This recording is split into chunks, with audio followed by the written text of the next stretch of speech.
এখন পর্যন্ত কাইথি সিনেমা দেখনি এরকম পাওয়া মুশকিল। কাইথি সিনেমার মতনই এই সিনেমা এক রাতের টান টান উত্তেজনাপূর্ণ গল্প।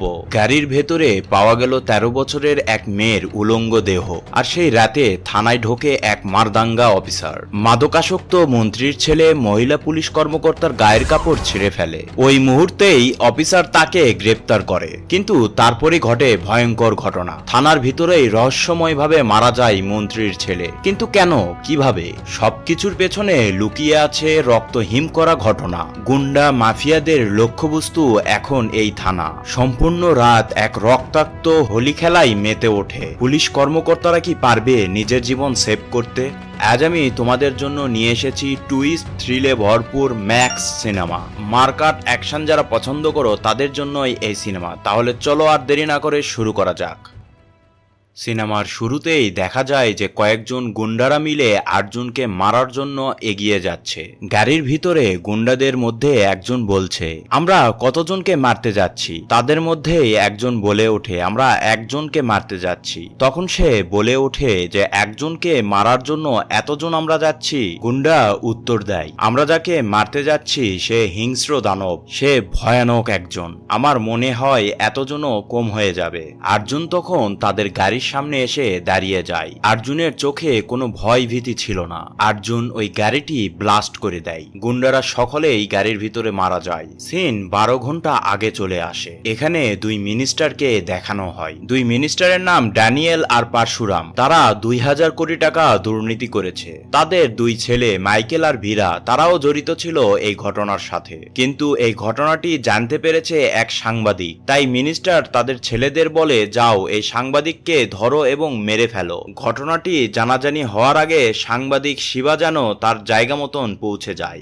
মিনিস্টারের দুই ছেলে ওই সাংবাদিককে খুন করার জন্য রওনা করে, আর দুই মিনিস্টার তাদেরই দলের 3 এমএলএ কে সেখানেই মেরে ফেলে। কারণ ভোটের মধ্যে এই 3 এমএলএ তাদের বিপক্ষে অবস্থান নিয়েছিল। আরো কিছু এমএলএ তাদের বিপক্ষে রয়েছে। তাই মিনিস্টার নার্সিমাকে অর্ডার দেয় সব এমএলএ কে ধরে নিয়ে আসতে অথবা মেরে ফেলতে। নার্সিমা মিনিস্টারের অনেক কাছের লোক। এরপর দেখানো হয় কুখ্যাত সন্ত্রাসী গনিকে, এই শহরের মাফিয়া।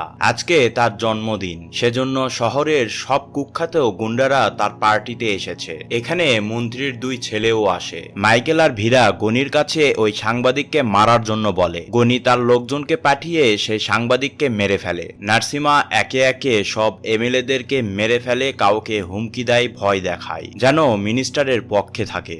রাত 8:30 বাজে। সিন চলে আসে থানায়। পুলিশ একটি কনস্ট্রাকশন ট্রাক তাদের হেফাজতে নিয়েছে। ট্রাকের ড্রাইভার একজন লোককে রাস্তাতে পিষিয়ে মেরে ফেলেছে। তার মালিক এসেছে ট্রাককে ছাড়ানোর জন্য, কিন্তু পুলিশ তার ট্রাক ছেড়ে দেয় না। সেখানে এক মেয়ে তার বাবাকে নিয়ে তার স্কুটি হারানোর রিপোর্ট লিখে গিয়েছিল, কিন্তু পুলিশ সেরকম গুরুত্ব দিচ্ছিল না। মেয়েটি এক পুলিশ কনস্টেবলকে বলে, আপনি শহরের সিসি ক্যামেরাগুলো দেখে যাচাই বাছাই করে আমার স্কুটি তো উদ্ধার করতে পারেন। পুলিশ কনস্টেবল তখন বলে ওঠে যে আমাদের থানার এই যে দেখেন সিসি ক্যামেরা কোনোটাই ভালো নেই, তাহলে শহরের সিসি ক্যামেরাগুলো কিভাবে চলছে চিন্তা করুন। দেখা যায় থানায় সবাই তাড়াহুড়ো করছে, কারণ নতুন ইন্সপেক্টর জয়েন করবে আগামীকাল, আর সে খুব ডেঞ্জারাস একজন। তার নাম আর্জুন, আজকের সিনেমার হিরো। সে রাতেই চলে এসেছে এই শহরে। সিনাবার গনির কাছে চলে আসে। সেখানে তার লোকজন তাকে বলছে যে মিনিস্টারের দুই ছেলে সাংবাদিককে মারার সময় আমাদের ভিডিও করে নিয়েছে। কোনোভাবে যদি পুলিশের কাছে সেই ভিডিওটি চলে যায় তাহলে আমরা কিন্তু বিপদে পড়ে যাব।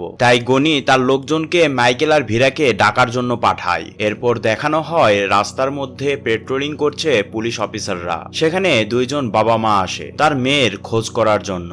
রাবাবান নামের পুলিশের কাছে তার মেয়ের অভিযোগ দেয়, বলে যে আমার মেয়েকে আমি খুঁজে পাচ্ছি না, তাই আমরা তাকে খোঁজার জন্য বের হয়েছি, আপনারা আমাকে সাহায্য করুন। পুলিশ কর্মকর্তা তাদের কাছ থেকে শুনে যে তার মেয়ে কোন এলাকা থেকে হারিয়ে গিয়েছে। শোনার পর বলে, এটি আমাদের এলাকার মধ্যে পড়ে না, আপনি আমাদের পাশের থানাতে যান, আমি ফোন করে বলে দিচ্ছি। এই লোক দুটি যাওয়ার পরে সেখানে আর্জুন চলে আসে। রাবাবান যেহেতু আর্জুনকে আগে থেকেই চিনত, তাই সে আর্জুনের খোঁজ খবর নাই, আর বলে আপনি তো কাল সকাল থেকে জয়েন করছেন স্যার, তাই না? আর্জুন বলে হ্যাঁ, আমি কাল সকালে এসে জয়েন করব। আর তখনই মন্ত্রীদের ছেলে মাইকেল আর ভীরা তারা গাড়ির ভিতরে গন্ডগোল লেগে যায়। গাড়ির নিয়ন্ত্রণ হারিয়ে পুলিশের ব্যারিকেডে ধাক্কা দেয় এবং এক অ্যাক্সিডেন্ট করে। মীরা নামের মহিলা পুলিশ কনস্টেবল তাদেরকে অ্যারেস্ট করতে গেলে গাড়ির ভিতর থেকে মন্ত্রীর ছেলেরা বের হয়ে মহিলা কনস্টেবলকে মারধর করে এবং তার কাপড় ছিঁড়ে ফেলে। তখনই আর্জুন স্যারের সেখানে এন্ট্রি হয়। আর্জুন মন্ত্রীর দুই ছেলেকে খুব মারধর করে এবং থানায় নিয়ে যেয়ে লকআপে ভরে দেয়। মন্ত্রীর ছেলেরা বলতে শুরু করে যে আমাকে অ্যারেস্ট করে কি হবে, একটু পরে এমনিতেই ছেড়ে দিতে হবে। আর্জুন তখন ক্ষিপ্ত হয়ে পুলিশ কনস্টেবলদের বলে যতগুলো চার্জ পারো এদের বিরুদ্ধে লেগে দাও, কিন্তু সেখানে থাকা কোনো পুলিশ কর্মকর্তাই তাদের বিরুদ্ধে এফআইআর করতে রাজি হয় না। আর্জুন বলার পরে দাস তাকে বলে যে মিনিস্টারের ছেলেদের বিরুদ্ধে এইভাবে এফআইআর লেখে কোনো লাভ হবে না, আপনি তাদেরকে আটকে রাখতে পারবেন না। আর্জুন ক্ষিপ্ত হয়ে এফআইআর করতে বলে সেখান থেকে চলে যায়। দাস নামের কনস্টেবল কোনোভাবেই এফআইআর লিখতে চাচ্ছিল না, কারণ দাস জানে এর আগে তাদের বিরুদ্ধে এরকম একটি কমপ্লেন করা হয়েছিল। যে কনস্টেবল কমপ্লেন করেছিল মানে এফআইআর লিখেছিল তার বউকে মেরে ফেলা হয়েছে প্রকাশ্য দিবালোকে, কেউ কিছুই করতে পারেনি। সে তার নিজের জীবন এবং পরিবারের জীবন রিস্ক নিতে চাচ্ছিল না। আর্জুন চলে যাওয়ার পরে সব পুলিশ কর্মকর্তারা নিজেরা নিজেদের মধ্যে আলোচনা করতে শুরু করে। রাবানান দাসকে বলে এফআইআর লিখতে, কিন্তু দাস বলে না, আমি তার কথা শুনে এসব করব না, আমার কাছে তাকে সুবিধার মনে হচ্ছে না, সে পাগল টাইপের লোক। রাবানান বলে সে মারদাঙ্গা এবং সাইকো টাইপের, তুমি যদি এফআইআর না করো তোমার এগেনস্টেই সে ব্যবস্থা নিবে। দেখা যায় মাইকেল আর ভীরা দুইজনের সাথে গন্ডগোল লেগে গেছে লকআপের ভিতর। গাড়ির ভিতর যেরকম গন্ডগোল লেগেছিল, থানায় থাকা সকল পুলিশ অফিসার ভয়ে একে অপরে দায় এড়ানোর জন্য তাদের রাউন্ড ট্রিপে বা অন্য কাজের জন্য বের হয়ে চলে যায়। শেষে শুধু রাবানান ছিল। পরে রাবানার কাছে তার ওয়াইফের ফোন আসে, সেও অনেক অসুস্থ হয়ে পড়ে। রাবানান তখন থানা বন্ধ করে তার বাড়িতে চলে যায়। থানার সব পুলিশরা থানায় ফিরে এসে দেখে থানার গেটে তালা মারা। তারা অপেক্ষা করতে থাকে রাবানানের জন্য। রাবানান চলে আসলে তারা থানার ভিতরে ঢুকে থানার ভিতরে দেখে আসবাবপত্র সব ভাঙা, লকআপের দরজা খোলা। তারা মিনিস্টারের দুই ছেলেকে খুঁজছিল। প্রথমে মনে করেছিল তারা ভেগে গিয়েছে, কিন্তু অস্ত্র রাখার ঘরে গিয়ে দেখে দুইজন ওখানে ডেড হয়ে আছে। একজনের গলায় চাকু ঢুকেছে আর আরেকজনের মাথায় বন্দুকের গুলি, দুইজনেই মারা গিয়েছে। সব পুলিশ কর্মকর্তারা তো অনেক ভয় পেয়ে যায়, একজন আরেকজনকে দোষ দিতে থাকে। দাস রাবানানের উপর চিৎকার চেঁচামেচি করে, বলে তোমাকে কে যেতে বলেছে, তুমি কেন গিয়েছিলে? রাবানান তখন বলে আমার ওয়াইফ অসুস্থ হয়ে পড়েছিল তাই আমাকে যেতে হয়েছে। দাস সবাইকে বলে যে ঠিক আছে, এখন যা ঘটার ঘটেছে, আমাদের মৃত্যু তো কনফার্ম, আমরা একটা কাজ করি, এই দোষ সব আর্জুনের উপর দিয়ে দেই, আমরা এখান থেকে চলে যাই। রাবানান তখন এতে অস্বীকৃতি জানায়। সে আর্জুনকে ফোন করে, থানায় আসার জন্য অ্যাপ্রোচ করে। আর্জুন থানাতে আসার পরে এই দুইজনের লাশ দেখে সে তো অবাক হয়ে যায়। সে চিন্তা করতে থাকে কিভাবে এরা মারামারি করে মারা গিয়েছে। আর্জুন তখনও এফআইআর লিখতে বলছিল সকলকে, কিন্তু থানার সকল পুলিশ কর্মকর্তারা আর্জুনকে রিকোয়েস্ট করে এফআইআর না লেখার জন্য। মন্ত্রী তাহলে এদেরকে মেরেই ফেলে দিবে। এত রিকোয়েস্ট করার পরে আর্জুন শান্ত হয়। তার একটু পরেই থানাতে অনেক গুন্ডারা চলে আসে, কারণ তারা জানতে পেরেছিল মন্ত্রীর দুই ছেলে থানাতে আটক আছে। গুন্ডারা থানার সকল অফিসারের উপর অ্যাটাক করে, কিন্তু সেখানে আর্জুন স্যার এসে সকল গুন্ডাদের মেরে একাকার করে দেয়। গুন্ডারা ভয়ে সেখান থেকে পালিয়ে যায়। গুন্ডাদের মধ্যেই একজন নার্সিমাকে ফোন করে বলে যে মিনিস্টারের দুই ছেলেকে এক পুলিশ অফিসার আটক করে রেখেছে, আমরা গিয়েছিলাম তাকে ছাড়িয়ে নিয়ে আসতে, কিন্তু ওই পুলিশ অফিসার একা আমাদেরকে মেরে সপাট করে দিয়েছে। নার্সিমা তখন আর্জুনকে ফোন করে, আর্জুনের সাথে ফোনে কথা হয়। নার্সিমা প্রথমে তাকে সাধারণ পুলিশ অফিসার মনে করেছিল, কিন্তু আর্জুন যখন বলে যে তার নাম ম্যাক্স, নার্সিমা তখন ভয় পেয়ে যায়, কারণ সে ম্যাক্সকে খুব ভালোভাবেই জানতো যে সে কি পরিমাণে ঘাড়তারা সাইকো টাইপের একজন পুলিশ কর্মকর্তা, সে গুন্ডাদের জম। নার্সিমা রিকোয়েস্ট করে দুইজনকে ছেড়ে দিতে, কিন্তু ম্যাক্স নার্সিমাকে বলে যে আমি তাদেরকে ধরিনি, ছেড়ে দেবো কি, আর যদি ধরতামও তাহলে ছাড়তাম না, বলে ফোন কেটে দেয়। আর্জুন থানার ভিতরে আসার পরে সব পুলিশ কর্মকর্তাদের নিয়ে প্ল্যান শুরু করে কিভাবে এদের দুইজনের লাশ লুকানো যায়। পুলিশ স্টেশনের আশেপাশের সকল রাস্তা সম্পর্কে আর্জুন জেনে নেয়। পুলিশ স্টেশনের পিছনে একটি জঙ্গল রয়েছে, সেই জঙ্গল দিয়ে যাওয়ার জন্য একটি ভাঙা ব্রিজ রয়েছে। সে ওই রাস্তাটি সিলেক্ট করে। একটি গাড়ির মধ্যে তাদের দুইজনের লাশ রেখে সে নিয়ে গিয়ে অ্যাক্সিডেন্ট হিসেবে দেখিয়ে দিবে। এরকমই প্ল্যান করে এরা সকলে মিলে,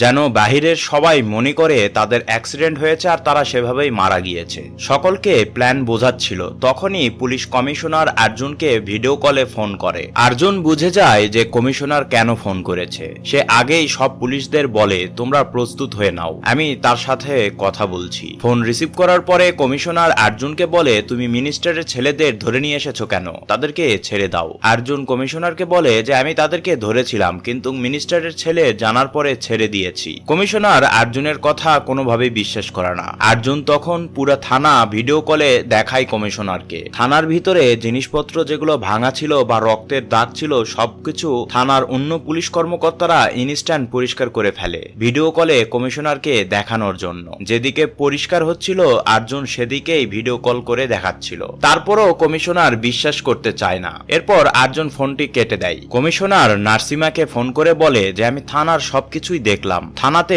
মিনিস্টারের দুই ছেলে নেই। নার্সিমা বলে যে না, আর্জুন অবশ্যই কিছু একটা করেছে, আমি যতদূর বুঝতে পারছি থানার ভিতরেই তারা আছে। এখন আমাদের সঠিকটা জানার জন্য রূপাকে পাঠাতে হবে। রূপা হলো পুলিশ ইনভেস্টিগেশন অফিসার, সে মিনিস্টারের জন্যই কাজ করে। আর এদিকে পুলিশ কর্মকর্তারা সকলে মিলে এদের দুইজনের লাশ পার্কিং করা গাড়ির কাছে নিয়ে যাচ্ছিল। তাদের দুইজনের লাশ গাড়ির ডিক্কির মধ্যে রাখে। স্টেশনের বাইরে দেখা যায় কিছু বাইকার গ্যাংরা বাইক স্ট্যান্ড করছে আর থানার দিকে নজর রাখছে, থানার আশেপাশে চক্কর দিচ্ছে। রাবাবান তখন আর্জুনকে বলে স্যার এরা রূপার গ্যাং, এরা রূপার নেতৃত্বেই চলে। আর্জুন তখন জিজ্ঞেস করে রূপাকে। রাবাবান তখন বলে রূপা হলো পুলিশ ইনভেস্টিগেশন অফিসার কিন্তু মন্ত্রীর হয়ে কাজ করে, সে যদি আসে আমাদের সত্য অবশ্যই বের করবে। পুলিশ কর্মকর্তারা সকলেই ভয় পায় রূপাকে দেখে, কিন্তু আর্জুন তাকে গোনার মধ্যেই ধরে না। রূপা পুলিশ স্টেশনে চলে আসে।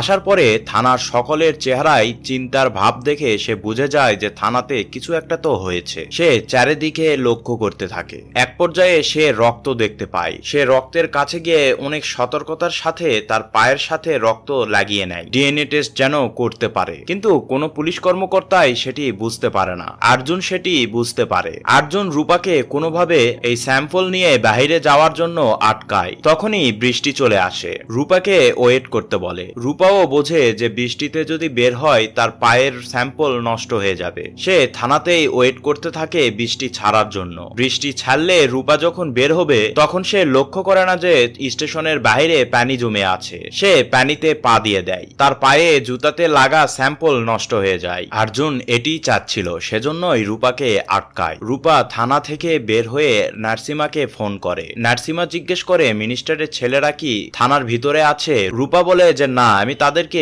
থানার ভিতরে দেখিনি, কিন্তু আমি রক্তের স্যাম্পল দেখেছিলাম। আমার মনে হয় ওই রক্ত এই মিনিস্টারের দুই ছেলেরই, আমি শিওর বলতে পারছি না কিন্তু আমার মনে হয়। রূপা তার লোকজনদের থানার বাহিরে পাহারা লাগিয়ে দেয়। আর্জুন সবকিছু নিয়ে ভাবছিল এবং প্ল্যান করছিল। এর মধ্যেই গোবিন্দ নামের এক পুলিশ কর্মকর্তা থানা থেকে ভেগে যাওয়ার চেষ্টা করে, কিন্তু আর্জুন তাকে ধরে ফেলে। গোবিন্দ বলে এরা আমাদের সকলকে মেরে ফেলবে, আমার পরিবারকেও মেরে ফেলবে। মানে এক কথায় সে ভয় পেয়ে গিয়েছে অনেক। রূপা গনির কাছে গিয়ে এসব বলার চেষ্টা করে। রূপা গনিকে বলে যে আমি তো তাদেরকে থানার ভিতর দেখতে পাইনি, কিন্তু আমার বিশ্বাস তারা থানার ভিতরেই আছে, তাদেরকে হয়তো লুকিয়ে রাখা হয়েছে। গনি তখন তার ছোট ভাইকে থানায় আসার জন্য পারমিশন দেয়। আর এদিকে গোবিন্দের ফোন আর্জুন নিয়ে দেখে। যখন আর্জুন মিনিস্টারের দুই ছেলেকে অ্যারেস্ট করেছিল তখন সে গনিকে মেসেজ দিয়ে এই বিষয়টি জানিয়ে দিয়েছিল, কারণ সে গনির জন্যই কাজ করত। কিন্তু তারা দুইজন যে মারা গিয়েছে সেটি এখন পর্যন্ত জানায়নি। আর্জুন তাই গোবিন্দকে থানার ভিতরে একটি রুমে আটকে রাখে। এদিকে গনির ছোট ভাই রেড্ডি শহরের প্রায় অর্ধেক গুন্ডাদের নিয়ে থানায় হামলা করার জন্য আসছে।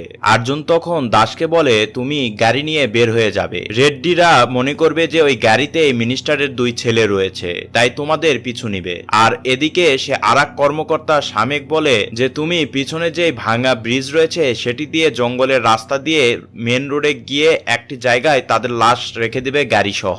যেই প্ল্যান সেই কাজ। দাস গাড়ি নিয়ে বের হয়ে যায়, ওর পিছু নেয় এই গুন্ডারা। আর এদিকে শাম ওই জঙ্গলের মধ্যে দিয়ে ব্রিজ পার করতে যায়, কিন্তু সে ব্যর্থ হয়। সে আর্জুনকে বলে সেটি করতে। পরে আর্জুন গিয়ে সেই ব্রিজটি পার করে দেয়। শাম ওই গাড়িটি নিয়ে জায়গা মতন চলে যায়। আর্জুন থানাতে ফিরে আসে। রাস্তা পথে আর্জুনের উপর গুন্ডারা হামলা করে দেয়। আর্জুন একাই গুন্ডাদের সেই শায়েস্তা করে। সে একাই প্রায় সকল গুন্ডাদের পরাস্ত করে। আর অন্যদিকে দাসের গাড়ি রেড্ডিরা ধরে ফেলে। চারিদিক থেকে দাসকে ঘিরে ফেলে। দাস কোনো মতো সেখান থেকে বাঁচার জন্য পালাতে শুরু করে। আর তখনই সেখানে পৌঁছে যায় আমাদের সুপারম্যান আর্জুন। আর্জুন রেড্ডি এবং রেড্ডির গুন্ডাদের খুব মারধর করে। এক পর্যায়ে রেড্ডির গুন্ডাদের মধ্যে একজন আর্জুনের গাড়ির পিছনে যে লুকিয়ে থাকে, রেড্ডিকে অনেক মারধর করে। তখনই গনির ফোন আসে। আর্জুন গনির ফোন রিসিভ করে। গনিকে ওয়ার্নিং দেয় আর্জুন। সে বলে, মিনিস্টারের ছেলেরা আমার থানাতে নেই, আমি তাদেরকে ছেড়ে দিয়েছি। এরপর যদি তাদের উপর আক্রমণ হয় তাহলে আর্জুন গনিকে মেরে ফেলবে। ওয়ার্নিং দিয়ে ফোন কেটে দেয়। এরপর রূপা মিনিস্টারের দুই ছেলের গাড়িকে ট্র্যাক করে সেখানে চলে আসে, যেখানে স্যাম নামের পুলিশ অফিসার গাড়ির মধ্যে ওই মিনিস্টারের ছেলেদের লাশ রেখে এসেছিল। আর্জুন এই বিষয়টি আগে থেকেই চিন্তা করে রাখে, কারণ সে জানতো যে রূপা কোনো না কোনো ভাবে এই গাড়িটি ট্র্যাক করে ফেলবে। এই জন্যই এই গাড়িকে পুলিশ স্টেশন থেকে দূরে, অনেক দূরে পার্ক করে রেখেছিল, কারণ এই গুন্ডারা যেন পুলিশ স্টেশনের আশেপাশে না ভিড়ে এবং সন্দেহ না করে, সেজন্যই এই প্ল্যান করেছিল আর্জুন। এইদিকে দেখানো হয় দাস, রাবানান এরা সবাই মিলে ওই লাশগুলো খুঁজছে, কিন্তু দাস ভুলে ওই গাড়িতেই এই লাশ দুটি রেখে দিয়েছিল, মানে ওদের গাড়িতে এই লাশ দুটি রেখে দিয়েছিল। লাশ দুটি থানার পেছনে একটি গাড়িতে রাখার কথা ছিল, কিন্তু তারা ভুল করে ফেলেছে। রাবানান ফোন করে আর্জুনকে এই বিষয়গুলো জানায়। থানার সব পুলিশ কর্মকর্তারা তো অনেক টেনশনে পড়ে যায়। এইদিকে গনি, নার্সিমা এবং রূপা টেনশনে পড়ে যায় যে গাড়ি রেখে এরা দুইজন কোথায় যেতে পারে, এদের কি হতে পারে। আর্জুন দাসকে ফোন করে ওই গাড়ির কাছে যেতে বলে এবং গাড়ির দিকে লক্ষ্য রাখতে বলে, মানে যে গাড়ি রূপা খুঁজে পেয়েছে। ঠিক সেই মুহূর্তে প্রথমে যে বাবা মাকে দেখানো হয়েছিল তার মেয়েকে খুঁজছে, সে থানাতে এসেছে তার মেয়েকে খোঁজার জন্য এবং রিপোর্ট লেখানোর জন্য। রাবানান যে অন্য থানাতে পাঠিয়ে দিয়েছিল, সেখানে লোকটি অসুস্থ হয়ে পড়ে। রাবানানের ওয়াইফ সেখানে উপস্থিত ছিল এবং লোকটিকে হেল্প করে হাসপাতালে নিয়ে যায়। আর নিখোঁজ হওয়ার কথা শুনে রাবানানের ওয়াইফ অনেক মর্মাহত হয় আর বলে তার হাজবেন্ডও পুলিশ, চলেন আমার সাথে থানায় চলেন, আমি সেখানে গিয়ে আপনার মেয়েদের রিপোর্ট লিখে দেব এবং খুঁজতে সাহায্য করব। খুব মনোযোগ সহকারে দেখবে, এক ঘটনা আরেক ঘটনার সাথে রিলেটেড, এগুলো সবকিছুই বুঝতে পারবে একদম শেষে গিয়ে। ওই গাড়ির কাছে গনিও চলে আসে এবং আশেপাশে জিজ্ঞেস করতে থাকে সেই গাড়ি থেকে কাউকে যেতে দেখেছে কিনা। দাস এসব দূর থেকে ফলো করছিল আর আপডেট দিচ্ছিল আর্জুনকে। তখনই রূপা গনিকে বলে যে আমরা যদি আর্জুনকে মারতে চাই বা এই তথ্যগুলো জানতে চাই তাহলে তাকে থানা থেকে বের করতে হবে, সেজন্য সকল পুলিশ কর্মকর্তার ফ্যামিলিকে তোমরা ধরে নিয়ে আসো। দাস এই খবরটি আর্জুনকে দেয়। আর্জুন তৎক্ষণাৎ সব পুলিশ কর্মকর্তার ফ্যামিলিকে বাড়ি ছেড়ে অন্য কোনো জায়গায় যেতে বলে, শেল্টার নিতে বলে। তারা সকলেই আর্জুনের কথা শুনে তাদের ফ্যামিলিদের সেফ জায়গায় পাঠিয়ে দেয়। এরপর দেখানো হয় আর্জুনের বাড়িতে, মানে আর্জুন যে তার ডাক্তার বন্ধুর বাড়িতে উঠেছিল তার বাড়িতেই কিছু গুন্ডারা উপস্থিত হয়। দরজায় নক করতে থাকে, ডাকাডাকি করতে থাকে। আর্জুনের মা অনেক ভয় পেয়ে যায়। সে আর্জুনকে ফোন করে, কিন্তু তারা জানতে পারে যে বাহির থেকে কিছু গুন্ডারা তাদের সহযোগী বা সহকর্মী বা অন্য গুন্ডাদের চিকিৎসা করার জন্য ডাক্তারকে ডাকছে। পরে স্বস্তির নিঃশ্বাস ফেলে আর্জুন তার মাকে বলে যে তার বন্ধুর হসপিটালে সে যেন চলে যায়। গনিরা গোবিন্দ, মানে যে পুলিশ কর্মকর্তা গনির হয়ে কাজ করত, তার পরিবারকে আটক করে। সেই ভিডিওটি গোবিন্দের ফোনে পাঠিয়ে দেয়। গোবিন্দ ওই রুমের মধ্যে আটক অবস্থাতেই সেই ভিডিওটি আর্জুনকে দেখায় এবং আর্জুনের কাছে রিকোয়েস্ট করে তার ফ্যামিলিকে বাঁচানোর জন্য। আর্জুন আর রাবানান একটি গাড়ি নিয়ে তার ফ্যামিলিকে বাঁচানোর জন্য যায়। আর্জুনের গাড়িতে যে গুন্ডা লুকিয়েছিল সে আপ টু ডেট নিউজ দিচ্ছিল গনিকে। তবে আর্জুন বুঝতে পেরেছিল তার গাড়িতে কেউ আছে এবং ফোনে কথা বলছে। সে আইডিয়া করেই নিয়েছিল যে গনির লোক গাড়িতে আছে আর নিউজটি গনি পেয়ে গিয়েছে, কিন্তু আর্জুন তাকে এই বিষয়টি বুঝতে দেয় না। আর্জুন ইচ্ছাকৃত রাবানানকে বলে যে আমরা মন্ত্রীর দুই ছেলেকে মারতে যাচ্ছি। গনি এটি জানার পরে গনি আর রূপা আর্জুনের গাড়িকে ফলো করে। আর্জুন গাড়ি নিয়ে সেই এলাকায় পৌঁছে যায় যেখানে পুলিশ কর্মকর্তার পরিবারকে আটকে রাখা হয়েছিল। সে গাড়ি থেকে নেমে রাবানানকে বলে তুমি যাও, মন্ত্রীর দুই ছেলেকে যেখানে আটকে রেখেছো সেখান থেকে নিয়ে আসো, আমি এখানে ওই পুলিশ কর্মকর্তার ফ্যামিলিকে বাঁচানোর চেষ্টা করি। রাবানান বলে যে স্যার একটু সাবধানে, এই এলাকা পুরোটাই গনির এলাকা। আর্জুন মুচকি হেসে তাকে চলে যেতে বলে। গনিও গাড়ি থেকে নেমে যায় আর রূপাকে বলে যে তুমি গাড়ি ফলো করো,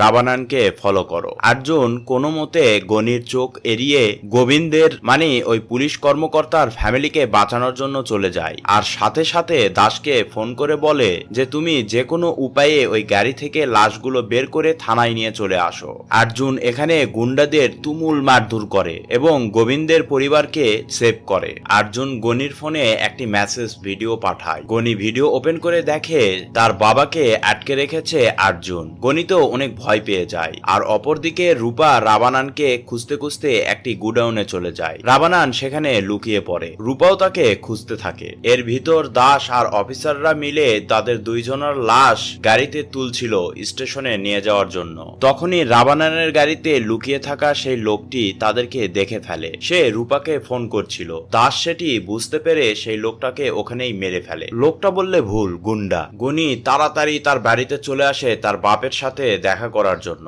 কিন্তু গনি বাড়িতে এসে দেখে তার বাবা একদম সুস্থ। অর্জুন গনিকে ভয় দেখানোর জন্য এসব করেছিল। গনি তখন রূপাকে ফোন করে বলে তুমি যদি রাবানানকে পাও মেরে ফেলো। এরপর রূপা যখন রাবানানকে পেয়ে যায় এবং মেরেই ফেলবে তখনই সেখানে সুপারম্যান অর্জুন চলে আসে। রূপা সহ সকলকে মেরে ফেলে রাবানানকে নিয়ে থানায় চলে আসে। এর মধ্যেই রাবানানের ওয়াইফ সেই বাবা মাকে নিয়ে থানায় চলে আসে। যখন অর্জুন দেখে যে তার ওয়াইফ একদম সুস্থ, সবাই তখন রাবানানকে কালপিট হিসেবে ভেবে নেয়, কারণ সে বলেছিল তার ওয়াইফ অসুস্থ, সেজন্যই সে থানা থেকে চলে গিয়েছিল। অর্জুন এই দুই বাবা মার কথা শুনে তাদেরকে ওয়াদা করে যে আপনার মেয়েকে যেভাবেই হোক আমরা ফিরিয়ে দিব।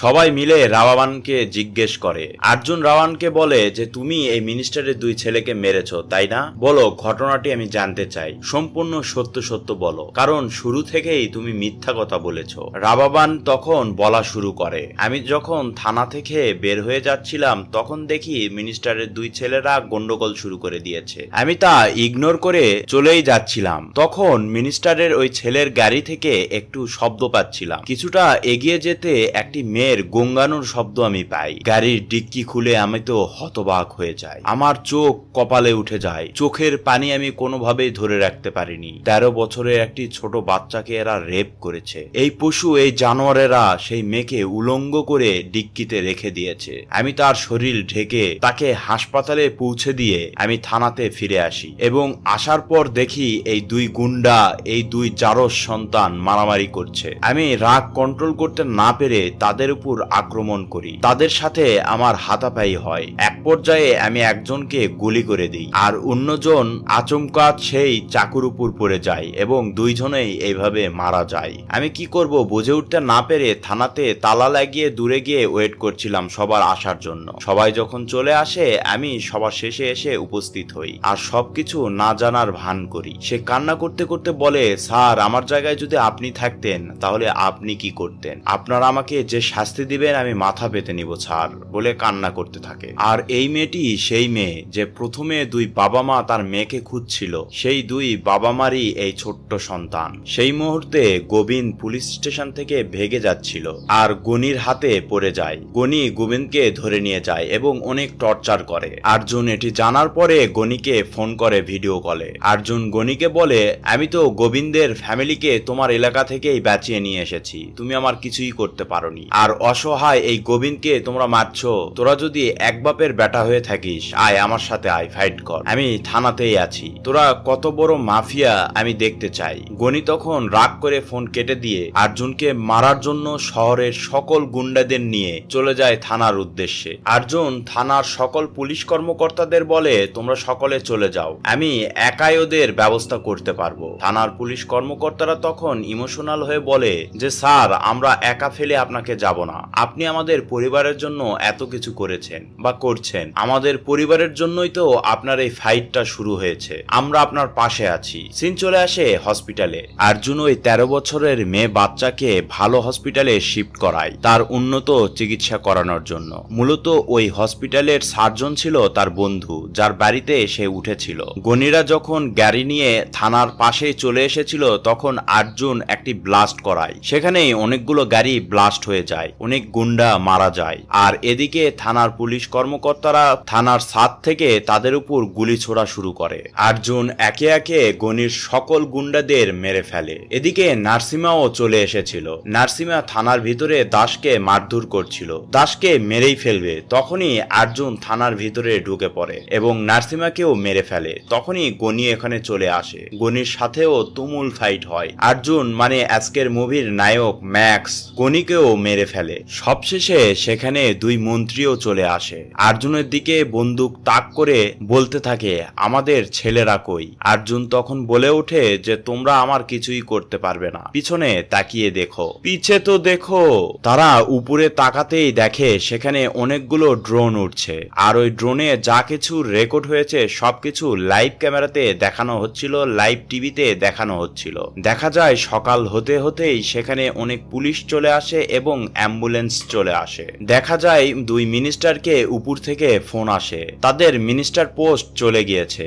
আর আর্জুন তাদের ঘোটালা সম্পর্কে আগে থেকেই জানতো, তার ডকুমেন্ট সে কোর্টে আগেই সাবমিট করে দিয়েছিল, তাদেরকে অ্যারেস্ট করে। তাই এই দুই মিনিস্টারের জেল হয়ে যায়। এখানে বোঝানো হয় যে সকল ঘটনায় আর্জুনের প্ল্যান করা, সে শুরুর থেকেই সবকিছু প্ল্যান করেই করেছে। রূপাকেও অ্যারেস্ট করা হয়। এরপর মিডিয়ারা যখন আর্জুনকে জিজ্ঞেস করে যে মিনিস্টারের দুই ছেলেরা কোথায়, আর্জুন তখন বলে যে এরা পালিয়ে বেড়াচ্ছে, তারা যে এই ঘোটালা করেছে সেজন্য আত্মগোপনে চলে গিয়েছে। পুলিশ তাদেরকে খোঁজার চেষ্টা করছে এবং তাদেরকে পেলে অবশ্যই কঠোর শাস্তি কোর্টের কাছে চাইবে। কমিশনারকেও এটি বলে আর্জুন, কিন্তু কমিশনার এসব বিশ্বাস করে না। আর্জুন থানা থেকে বের হবেই, তখন থানার পুলিশ কর্মকর্তারা আর্জুনকে জিজ্ঞেস করে স্যার লাশ দুটো কোথায়। আর্জুন তখন বলে কিসের লাশ, কার লাশ, কোথা থেকে এলো লাশ, মানে সে কিছুই জানে না এরকম একটি ভান করছে। থানার কর্মকর্তারাও বুঝে যায় যে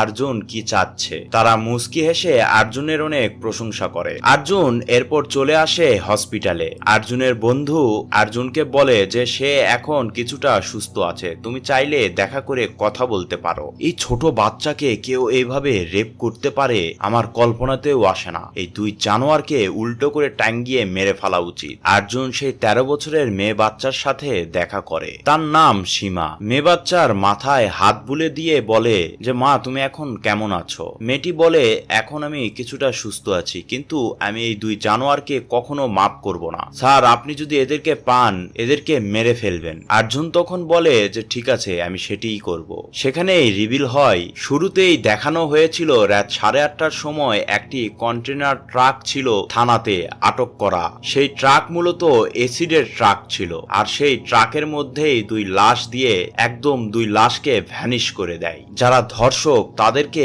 এইভাবে শাস্তি দিয়ে তিলে তিলে মারা উচিত। এখানে তো মৃত অ্যাসিডের মধ্যে দিয়েছে, কিন্তু আমি যদি হতাম জীবিত অ্যাসিডের মধ্যে দিয়ে দিতাম। সিনেমাটি যদি ভালো লেগে থাকে তাহলে কমেন্টে ম্যাক্স লিখবে। তোমরা চাইলে এই সিনেমাটিও দেখতে পারো। আজকে এই পর্যন্তই, তাহলে দেখা হচ্ছে নতুন কোনো ভিডিওতে নতুন কোনো আঙ্গিকে। ততক্ষণ পর্যন্ত ভালো থাকো, সুস্থ থাকো, আল্লাহ হাফেজ, টাটা, বাই বাই।